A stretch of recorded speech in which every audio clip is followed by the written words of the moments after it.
বন্ধুরা, তোমরা দেখছো তোমাদের প্রিয় চ্যানেল ডাব্লিউবি ইজ মাই গোল। আশা করি তোমরা প্রত্যেকে খুব ভালো আছো এবং সুস্থ আছো। তো আজকের ভিডিও তোমাদের জন্য খুবই গুরুত্বপূর্ণ হতে চলেছে। আশা করি টাইটেল ও থাম্বনেল দেখে তোমরা অবশ্যই বুঝতে পেরেছো যে আজ কী বিষয় নিয়ে ভিডিও করতে চলেছি। এই ভিডিওটা তোমরা প্রত্যেকে গ্রুপে বেশি বেশি করে শেয়ার করবে ও হেল্পফুল মনে হলে অবশ্যই একটা করে লাইক করবে ও চ্যানেলটি গ্রোয়ের জন্য চ্যানেলটি সাবস্ক্রাইব করবে। চলো বন্ধুরা, ভিডিওটি শুরু করা যাক। তো দীর্ঘদিন যাবৎ অর্থাৎ ফেব্রুয়ারির প্রথম থেকেই যে কেসটি উৎপত্তি হয়েছিল, আজও তার শুনানি ছিল কলকাতা হাইকোর্টে। তো মাননীয় বিচারপতি মহাশয় সৌগত ভট্টাচার্য মহাশয় তিনি আজও বলেছেন যে কাল এই কেসটি খতিয়ে ভালো করে দেখা হবে। সুতরাং কাল আশা করা যায় একটা সুফল মিলবে আমাদের স্বার্থে, অর্থাৎ স্টুডেন্টদের স্বার্থে।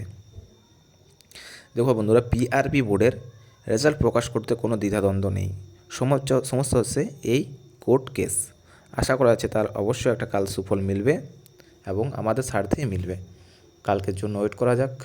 চলো বন্ধুরা, এটা ভালো লেগে থাকলে, ইনফরমেশনটি ভালো লেগে থাকলে অবশ্যই তোমরা ভিডিওটি লাইক করবে এবং কোনো কিছু জিজ্ঞেস থাকলে কমেন্ট করবে এবং চ্যানেলটি গ্রো করার জন্য চ্যানেলটি সাবস্ক্রাইব করবে। চলো, গুড নাইট।